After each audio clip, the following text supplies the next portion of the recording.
Paid for and presented by Tony Mart Presents. The opinions expressed are not those of Town Square Media or station advertisers.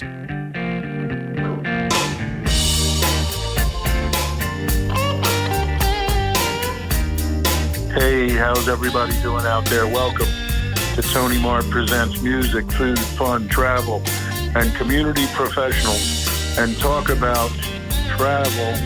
We are insanely traveling from Tucson to LA, to Amsterdam, to Bergen, Norway, where we're going to be getting on a 12-day cruise of the Norwegian fjords with 8 blues bands, 4 blues duos, and about another half dozen blues performers, including Kid Anderson, the great guitarist from Rick Estrin and the Nightcat. Many of you have seen him play surf music on the beach and on the boardwalk.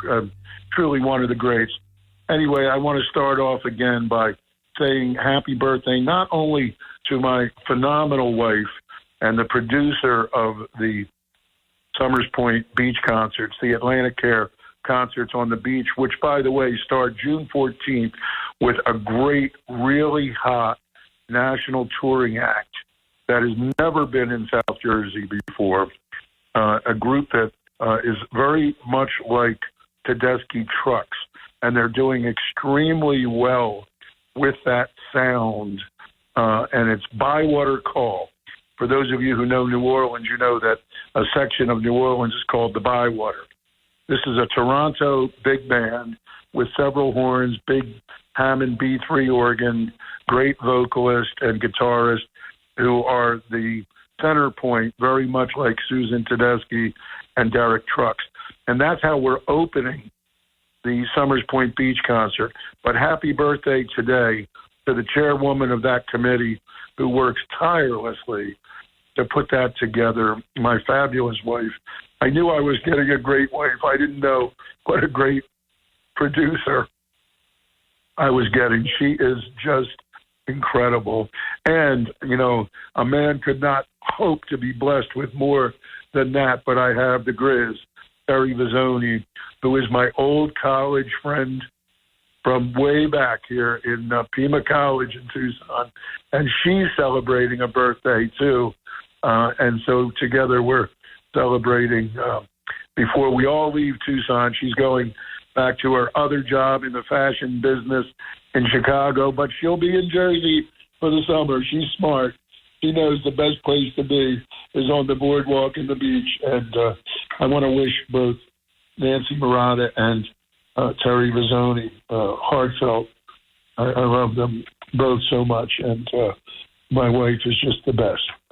I hope to all the young guys out there know me get a marriage like I've had for all these years. So let's talk a little bit about how special this all is. I don't want to reduce it down to, okay, when's the schedule? What's happening here? What's happening there? This year, we have made this thing really very special. Now, we are waiting. Let me make this very clear, and let me thank the people in Atlantic City, the Marty Small administration, all the people in the administration, the police department, and the CRDA people on the ground, and the CRDA people that are facilitating all of our applications. We were granted preliminary approval, and we're hoping to have final approval in less than 2 weeks on the 16th of April. And that's when everything we're talking about in Atlantic City goes hard, as they say in the financial business world. And until we get there, we're going to hold off on, out of respect for the process and all the great people who take such good care of us, we're going to hold off. But there are some things that we want to talk about centering around Summers Point. And also, for the first time ever, we're going to be doing Cape May. And they are really wonderful. There is a woman at the Cape May Convention Center. If anybody knows her, tell her how much we love her already. I love this woman. I haven't even met her yet. Her name is Nicole, and she's been taking such good care of us. On the 29th of July, Monday night, we will do our first show ever at the Cape May Convention Center. And it will be a full-blown ticketed production of the Tony Mart Legacy Last Waltz.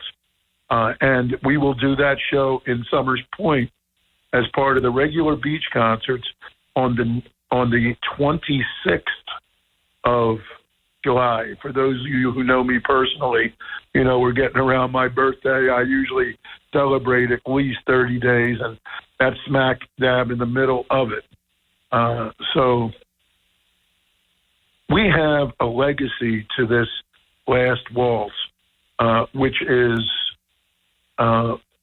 unique and very much our own. Because when Levon and the Hawks left Tony Mart's and went to Woodstock, Newport, they're doing a movie about Dylan in Newport, the folk festival in Newport, and of course part of that's going to involve Levon and Robbie Robertson, because they left in '65, went with Bob.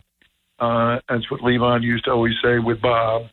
And 11 years later, Martin Scorsese made what I consider to be, along with Woodstock, the greatest music videos of all time, The Last Waltz.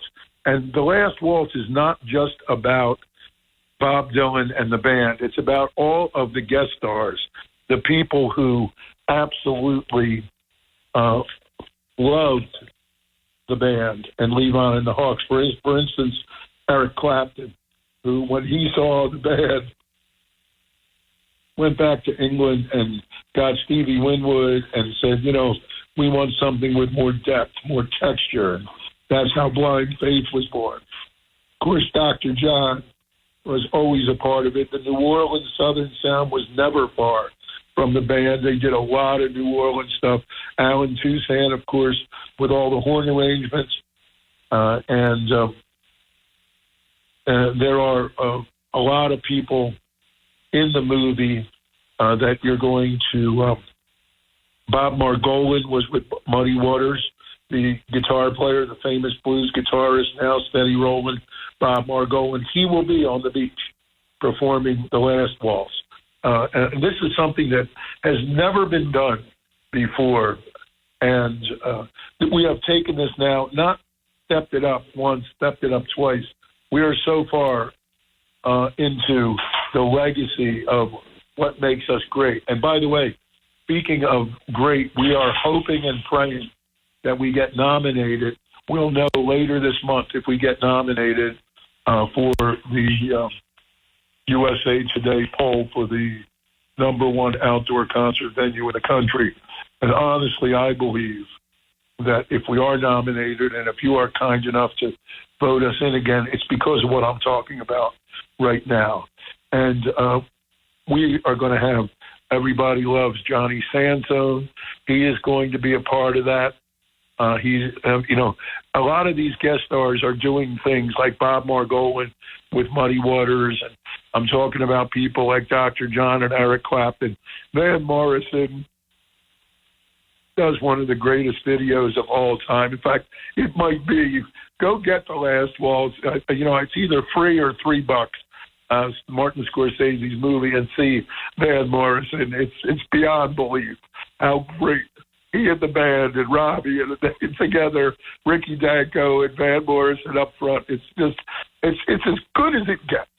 It's just as good as it gets, And the star of our show, in addition to Bonarama's great Mark Mullins, okay, in addition to Bob Margolin, in addition to Johnny Sansone, who's going to play the famous harmonica player from the movie, and also the Honey Island Swamp Band, which is the young band that reminds us of the band of Levon and the Hawks. In addition to all of them, we have a bona fide rock star, and that's Dave Malone from the Radiators. for those of you who know New Orleans music, who have been to Jazz Fest, who have been to the festivals all over the world, internationally, California, throughout the South for a long time, the Radiators really are the number one rock and roll and fishhead funk band in the last 40-plus years of New Orleans rock and roll history. Dave Malone is the front man. Dave Malone is one of the great songwriters, one of the great singers, one of the great guitar players, along with his buddy Camille Badouin. They have played for us before in Summers Point, and we're going to have him on the show today, and we're going to have a little time to talk with him about his career and what it means to be coming to Summers Point and living this legacy with us on the 26th of July. This is something, like I said to you before, in my opinion, with all due respect to Cafferty, who I love like my family, Tunes and Cafferty, this is the other part of the Tony Mart legacy that is one of the things that we can claim, and no matter what, if there's a music person around and you start talking about this, they become awestruck by what happened here. I was 9 years old when Levon and the Hawks played. And I want to say that we have a lot of other things this summer. Last summer, I looked at if you look at the schedule from the beach concerts, when we won number one in the country, the schedule was awesome beyond belief. The incredible Gary U.S. Bonds and Cafferty did an opening show. This year, Cafferty is going to do the 4th of July show for the first time ever. And also this year, so we're going to have the Eddie and the Cruisers on the 4th of July. And also this year, something totally unique, especially for country people. A lot of people have been asking for country.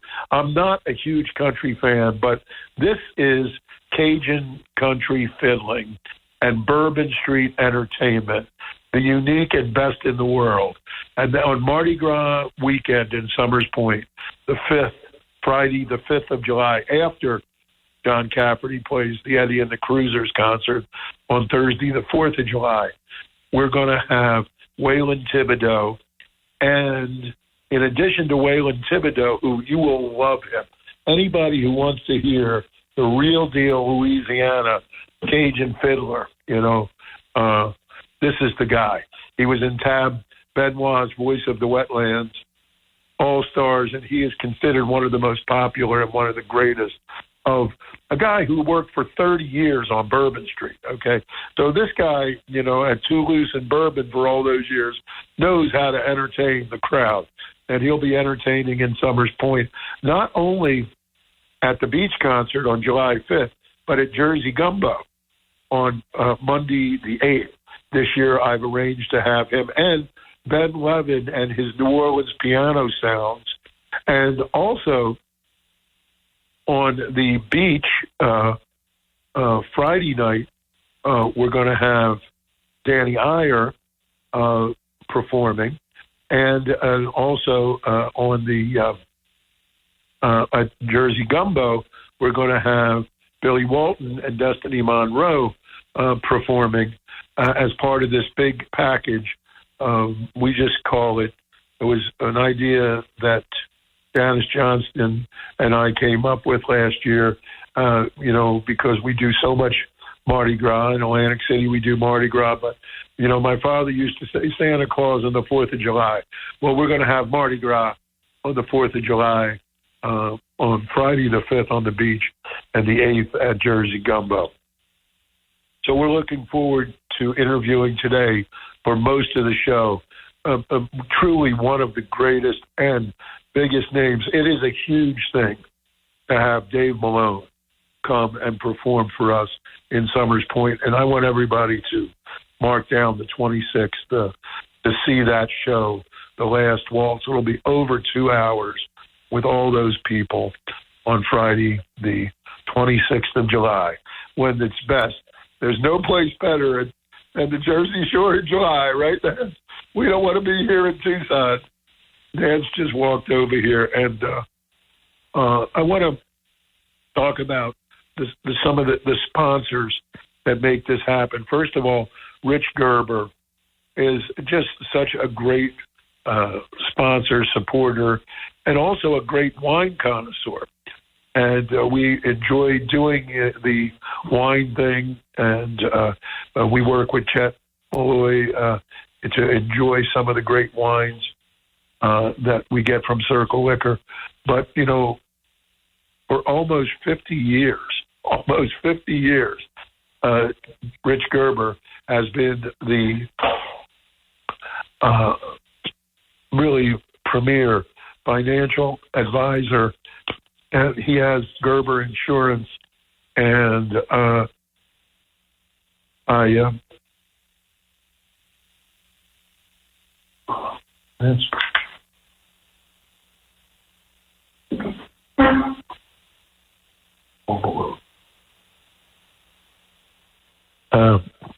Rich Gerber has these products called MIGAs, and the MIGAs are multi-year guaranteed annuities. And right now, there's no question that rates are going to stay fairly high for some time. I mean, they may come down some, but nobody's predicting or giving advice based on the movement of interest rates or what the Fed is going to do. But we do know that you can contact the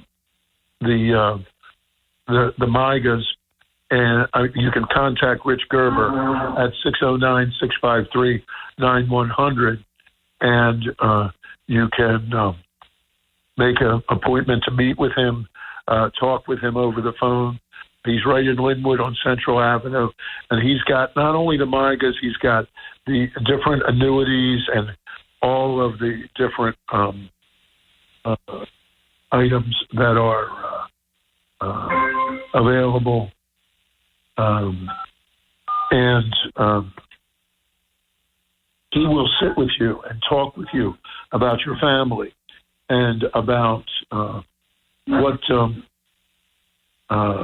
what it is that you need, what the grandchildren need, what you can do to help everybody, or just set up for yourself, especially if you're in your 50s and 60s, doing the things that you need to take care of yourself and be all set so that you can let the good times roll, go on the blues cruise, the Big Easy cruise, come to Tucson, or enjoy yourself in Florida, and we can really enjoy life together, let the good times roll. Call Rich Gerber. He's a great guy. You can talk to him about wine, but most of all, you want to talk to him about MIGAs, multi-year annuities, guaranteed annuities, not adjustable, guaranteed, fixed, locked. And Rich Gerber can do a lot for you, and he'll be very helpful for you. And we want to thank Rich Gerber, and we're looking forward to having him on in the spring to talk more about these products. And of course, the other sponsor that is just our huge benefactor is Circle Liquor Store, and we are very, very grateful to them for being so helpful and so supportive of us. And I really am grateful. The Circle Liquor Store takes care of everybody. They take care of everybody. If you're having, events, problems for people trying to raise funds for people who have problems, they're always willing to give something. And they do give and give and give. Give to the community, give to Summers Point, give to the Tony Mart Cares Cafe for Mardi Gras AC.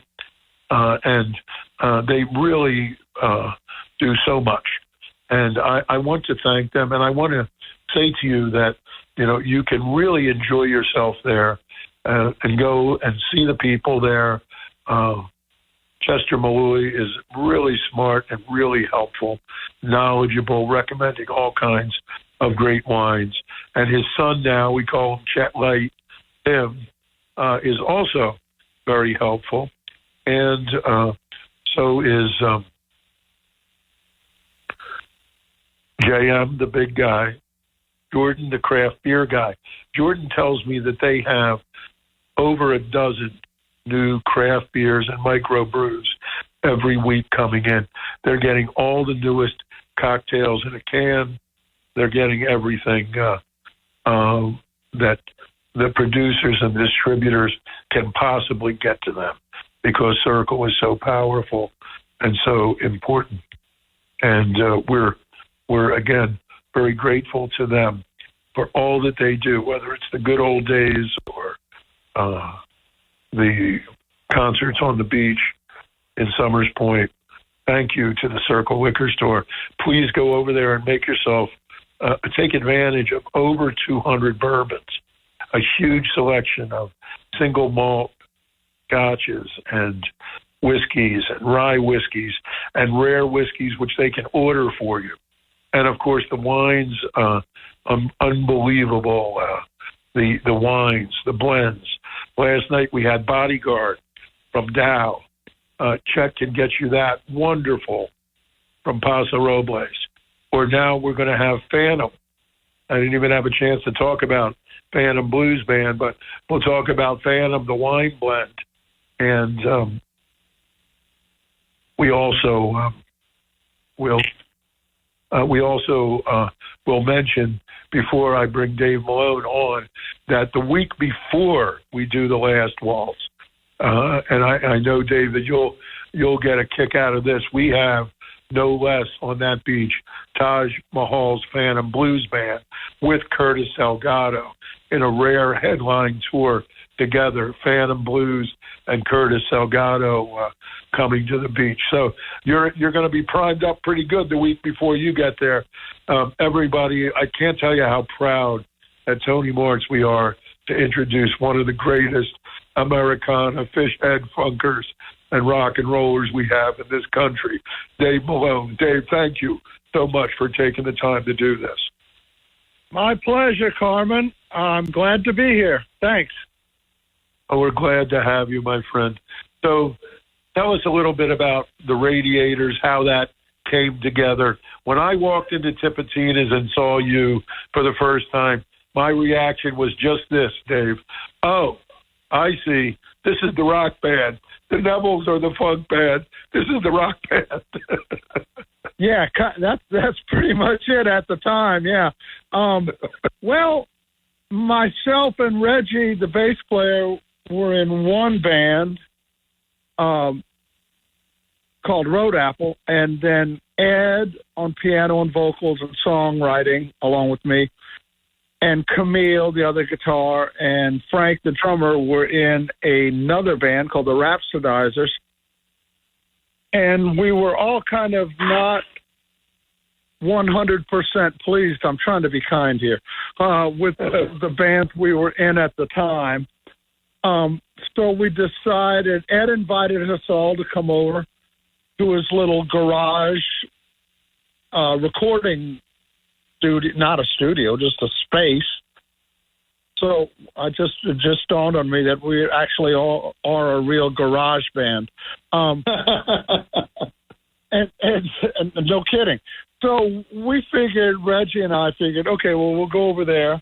We knew those guys, but had not played with them much, and certainly not under environment where we could actually talk about the music and talk about the songs and such. So we figured we'd just go over and play for a while and drink some wine and do whatever kids were doing then, and have some fun. And so we went over to Ed's house on Waldo Drive near the University of New Orleans, and we just started jamming, and it just felt right from the very beginning. It sounds cliche maybe, and probably not cliche enough, because I don't think it happens to people often enough, that we we finished, and we're looking at each other like, oh, man, is it supposed to be this easy? Never been this easy before. And it just felt like it felt right. So that was the initial get-together, drink wine, do whatever, hang that lasted 4 hours instead of 1 hour.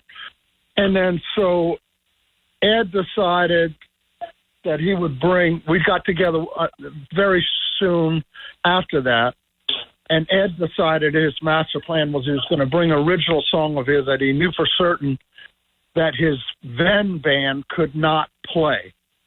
So he brought in a song of his called Red Dress, and I immediately started playing made up this guitar figure, and that became Red Dress, and we fell into it almost immediately. And so we all said, okay, we got to do something about this, and we all quit our old bands and formed the Radiators, which we weren't named the Radiators yet. Reggie came up with that name later after us exhaustively coming up with these really stupid names. And that's how it all started. Right. We just got a call in from a guy named... Am I supposed to say over when I'm done talking? What's that? Am I supposed to say over when I'm through with my... No, I just want to tell you that we're getting calls in saying quaint things like too stupid to stop, okay? Because people are listening to you. And it's Dave's birthday? It's your birthday today, Dave. No, it's not. The internet has lots of incorrect info, in case you were wondering. Okay. My birthday, it's interesting. My birthday is August 29th, which is the day that Katrina ate New Orleans. My God. Yeah, I got a terrible birthday present that year. Holy mackerel. Well, so what you're talking about there, where you were incubating in the garage with the wine, New Orleans style, that was late 70s? That was January of 78. Right. January 28th, to be exact. Oh, okay. So let's just skip ahead. I want to talk a little bit, Dave, about how this phenomenon occurred, because you guys were really one of the first jam bands in the sense that you propelled under the radar. You never signed major contracts. You were always supported by and made famous because you are a very famous band in much of the country. But it's not a mass media fame. It is a subterranean kind of underground fame. How did that all evolve? Well, I mean, there's this notion of word of mouth, and we were accidentally brilliant in quite a few ways. We did sign with a major label later, Epic Sony, and put out 4 albums for them. But when we started playing, our regular gigs were such that we already had a bunch of local fans who were a bunch of derelicts, but the nice kind of derelicts. And they encouraged us to do whatever we wanted to do. There was no, play this. They wanted to see what we would do. So we would try all kind of stuff. Originals, we got to use them like gigs like Luigi's and the Dream Palace as a musical science lab, if you will. Right. And they loved it. And those people that this pizza joint near UNO, near Ed's Waldo Garage, called Luigi's, is our regular Wednesday night gig. And our fans wanted us to try whatever goofy things we wanted to try. Goofy, maybe not the best word. Adventurous, let's say. But they were goofy. So we did that, and then that gave us carte blanche to just try anything. And we gave people permission from very early on to start recording all of our shows to these cassette recorders with the mics up on the stand. Okay. Kind of like the Deadheads did, That's I the guess. key. That's the key part. Well, it's also key. That was key for the New Orleans and Louisiana and Southern, contingency. But what really happened was we hooked up with Tulane University and Loyola to a lesser degree and played a lot of their free Friday concert events, a lot of them, right on the quad of the campuses.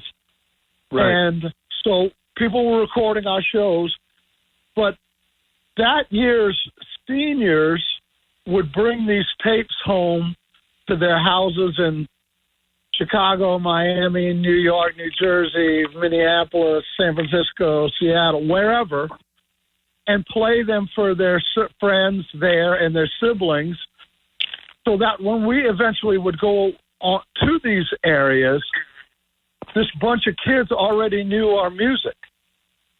Right. So grassroots, tape trading, and that was the equivalent of social media then. And we didn't know what a big impact it had until we started going to these towns, like going to the Lone Star and seeing in New York and seeing the line around the block, and we're like, what the hell is going on? And then we figured it out. Tape traders were as passionate about the trading as they were about the music itself, and maybe still so, probably. I don't know. Anyway, well, that's how. The music is very unique, and I love the fact that you're the only group that really has their own genre, fishhead funk. There's a few other groups that kind of are identified with a certain nuance and whatever, but the Radiators are fishhead funk, and the Radiators have produced some of the greatest rock and roll music in the perspective of the New Orleans sound. That's to us why my brother was here, Dave, on Easter Sunday, and Tony and I are looking at each other and saying, oh my God, we have Dave Malone, we have the Rads. What's better than the Rads? And that's really because of what you do with the sound, and of course all the great composition that you have, and then of course the uniqueness of Ed Volker's sound versus your sound, and then as I always say when I used to introduce you two together, you and Camille Baudouin. How did I do with the pronunciation? Okay, Baudouin. Baudouin. It's Baudouin. Baudouin. I never get that right. Baudouin. Yeah. You two Everyone gets that wrong, Carmen. Yeah.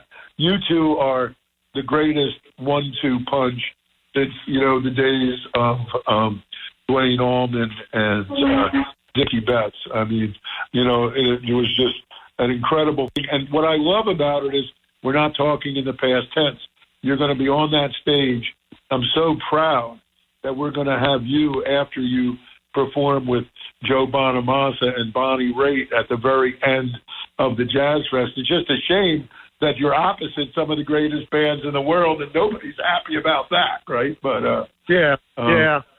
Well, that Philly stage, we closed that stage for 35 years at Jazz Fest until we announced our retirement in whatever year that was, 10 years ago.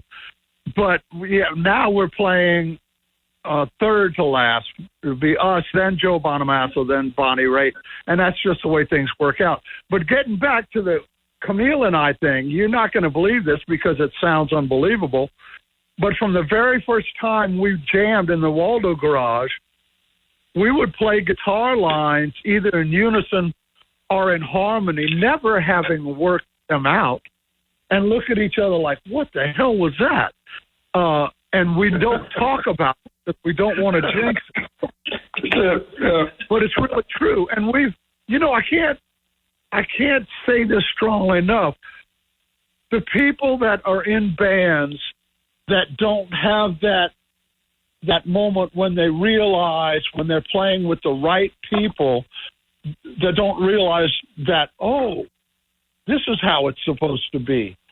A band. That is so amazing and special. We are so incredibly happy and amazed, frankly, that the five of us are still alive and can still play. And man, we love our fans. We love our music. We're so lucky. I want to say that I grabbed Camille coming off the stage on the legendary Rhythm and Blues Cruise. Or it might have been way back on the Ultimate Rhythm and Blues Cruise for Roger.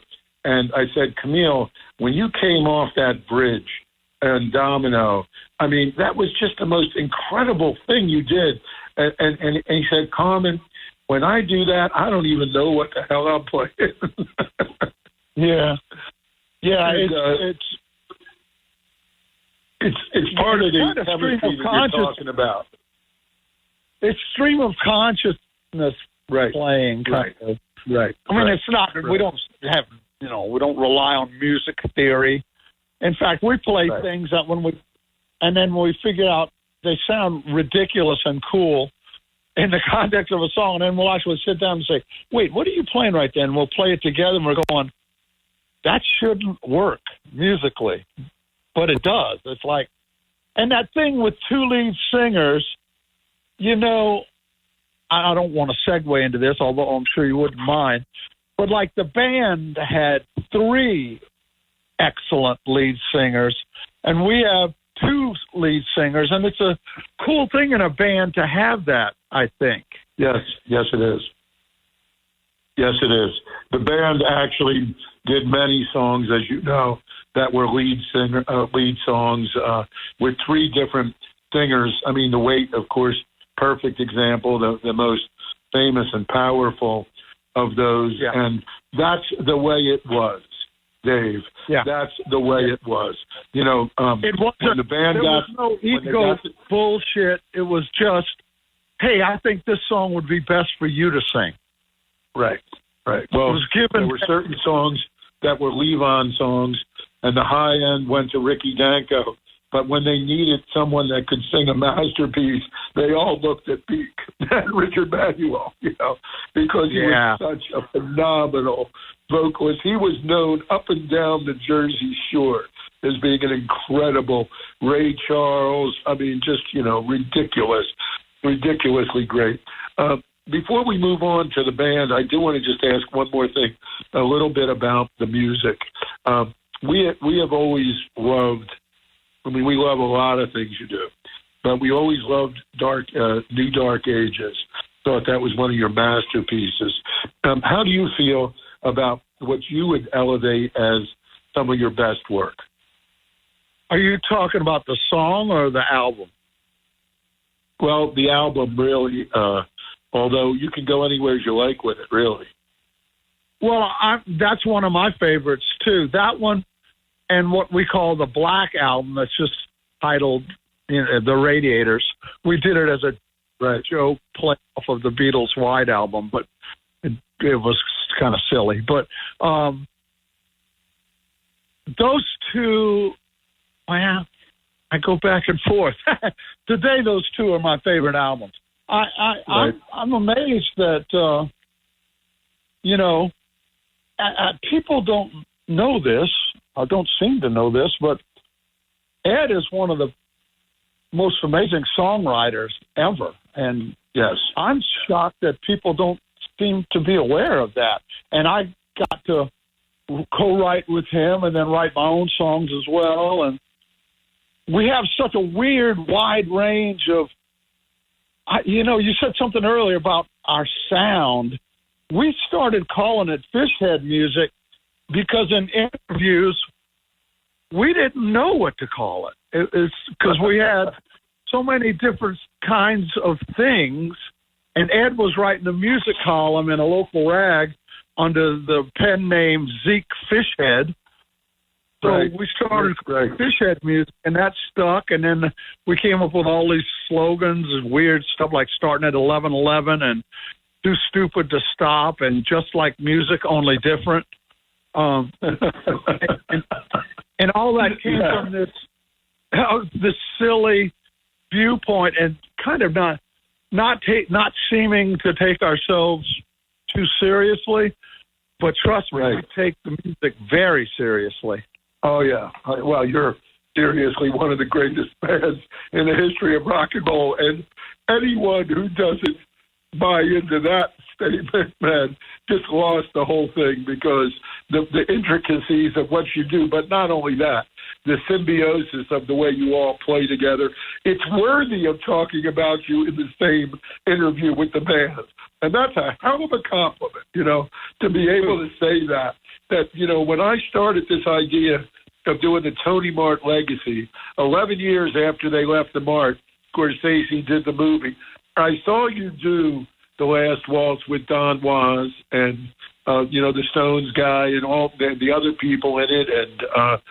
And I, of course, I told you nobody's ever done this Wheels on Fire like you have done it since Levon stopped doing it. But you were just the perfectly right person to go with this young band. And I know you agree it was a good choice bringing this Honey Island Swamp Band into it, because they are kind of reminiscent of the band, and we all of us who knew the band kind of felt that way a little bit about them deep down, sort of. Would you agree? I haven't heard them live as much as many people, but I've felt that kind of thing, that whatever that is, that I don't even like using the term Americana, but it's rock and roll filtered through folk and blues and that kind of thing. And then with the mandolin in there, that kind of throws that absolute shade on it. I would agree with that. Yeah. Now, the thing, though, is what you all do and the Radiators is so New Orleans. I mean, it's the living and breathing New Orleans sound. And we're so grateful that we have you, whether you're going to be the third group at the end or the first group at the end. It's so proud to us that you are there with Bonnie Raitt and Joe Bonamassa. And I can't explain to people how great it is that this New Orleans indigenous fishhead funk music deserves that reign at the top of the music world, because New Orleans is, the city that gave the world American music. And, there's the whole story going back with the jazz and the brothels and Congo Square and all that stuff. But you guys are a little different story to us. You're kind of the rock and roll story. You know what they all say, right? The music that left became jazz. The music that stayed became rock and roll. Well, to me, that's you. The music that stayed. Well, right? in New Orleans, people our age, we were so lucky. We were Earl King's backing band for a long time. So we got to not only hear that era of R&B and rock and soul music that was recorded at Cosmo Matassa's studio and done by, Earl King and Irma Thomas and Lee Dorsey and Chris Kenner and all them. We thought that the hits we were hearing on local radio, we thought they were all nationwide hits. Well, that wasn't the case. Right. We got to see those people often and play with them. Reggie was Professor Longhair's bass player for a long, long time, and we all got to play with him. It was just amazing that you didn't just love this music from a 45 record. You could be there right in front of it and actually participate in it while you're listening to that era of music that we're so fortunate to have had, which was, Motown, Stax, the East and West Coast stuff, right, and the British invasion, kind of all at once. It was like this era of music will never be this diverse again, and never will it be this good again. And I'm not going to argue with anybody about it, because I don't have to, because I know I'm right. But so we got to be part of that. And it is amazing that you are still at it and doing it. And, that's why I can't thank you enough for, you're going to give the blessing to the whole thing with this Tony Mart. We're going to pay homage to our heroes, Levon and the Hawks, and you're going to give the blessing to it, along with all these other great musicians like Mark Mullins and Bob Margolin and Johnny Sanso. These are some of the people that really are still out there making it happen in New Orleans every day. What are you looking forward to on stage, doing the band stuff? Tell me some of the songs that you're excited about doing. Well, when I started doing this stuff with Warren Haynes and Don Was and Jamie Johnson and Medeski and Taj was on it, Michael May, a bunch of people were on that tour, but it was called The Last Waltz 40. I told them that I wanted, the producer guy called me, Keith, and I said, I love that idea, but I'm not, nor have I ever been the kind of guy who learns something off a record and plays it exactly like the record. My mindset is, look, if you want to listen to the record, I think you should. And anybody that wants to try and recreate that stuff like a mirror image of it, that's fine. That's just not me. So I took those songs, one of which is this Wheels on Fire, and Warren and I worked up some guitar harmonies, and I just love singing it. The songs are just so damn good. It's a delight. But aside from the ones that the band members themselves wrote, I do Down South in New Orleans, which didn't make it to the movie, but was performed that night. And I do This Wheels on Fire, and I participate in a bunch of other ones. But I do Mystery Train. Sometimes I'll sing Such a Night, but I don't think I have the right. I kind of so identify that song with that crazy Mac Rebenak voice that I don't love how I sing it, but I sing it fine. And then a couple other ones that my brain is not conjuring up at the moment. I just love doing that stuff. The Bobby Charles song is one that everybody loves and associates with New Orleans. We definitely are going to want to do that, and so many of the other things that are in that movie, and other things that we want to do. As I've said all along, when we have people of your stature and your creative capability, which is almost limitless, how great you've done over the last 40-some years. Every time you get on stage, I've never seen you get on stage and not do a great job, right? That's never. Like I always say to you, like I always say, you're Malone. You're Malone. Do what you want to do. You're Malone. You're unbelievable.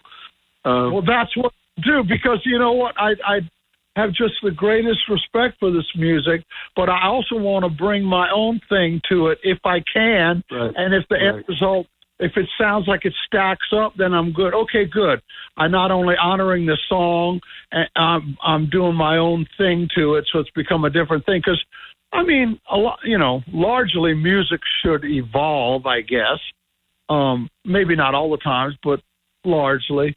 And I just love doing that stuff. I just love the music so much, and I don't have one particular music I like. I think that's kind of limiting yourself. You miss out on a lot of good stuff if you have a mindset like that, I think. Oh, yeah. It's difficult to pigeonhole it into a category. That famous interview where Scorsese, says to Levon, Levon names off every kind of influence, gospel, the river, New Orleans, this and that. And Scorsese says, so what do you call this music? And Levon says, rock and roll. Oh, yeah. That's just it. That's a very wide umbrella that phrase rock and roll covers. Right, and I agree with you completely. Yeah. Dave, thank you so much, man. This is going to be fun because we're going to have, 3 different venues going on this, and you're going to be able to settle in and do 3 shows like, you know, in the old days, everybody played these things. What do they call them now? Residencies, right? In the old days, you know, Levon was playing 6 nights a week, 4 sets at Tony Mart. That was the residency. Yeah, because, you know, because when you got a gig and you were a traveling band, if you could stay in the same hotel room for 4 nights in a row without having to move, that was a luxury, my friend. Yes, it was. Yes, it was. But listen, I need to ask you something before we go. Yes. I just recently found out, I dig and I do research, that there was an I don't know if it was in Atlantic City, but an Atlantic City area pop festival a few weeks before Woodstock, and I've never even heard of it. That's true. The Atlantic City Pop Festival, I went to it. It was at the Atlantic City racetrack. And a lot of people played it. Yeah, more people than played Woodstock, and I'd never heard of it, Carmen. Well, we can get that information for you. The local musicologists have information on that for you, and we'll do that. Well, I wonder why it's not common knowledge, though, because if I never heard of it, that's something. Yeah, well, the only thing I can say about that is that it did not, it was not successful after the fact. You know, no movie, no publicity. It just kind of died there, and it was not tremendously. They didn't make a lot of money, and they just kind of let it lay there. So it's kind of in the trash heap of history. But we'll get some information out of that trash heap for you. Yeah, I do. David, all right. We love you. We're looking forward to seeing you in New Orleans, and I'll be in touch with you. I want to find out where you're playing so we can catch as many shows as possible. Where will you be at the fairgrounds besides on your own big stage the last day? I actually am only doing 3, maybe 4 gigs during Jazz Fest. I just turned down a lot of them just because I want to go to Jazz Fest, and I don't want to. Right. So I may be doing. I'm doing the Wednesday in between the Jazz Fest weekends with the Radiators at the Civic Theater. Then I'm doing the Saturday, second Saturday, again at the Civic for Anders Osborne's, just me, not the band, for Anders Osborne's birthday bash. And then Sunday at the fairgrounds. And then I may be doing one other, but it's not confirmed yet. So I'm going to be taking it kind of easy. You won't be killing yourself. Good. All right, we got to run. We're out of time.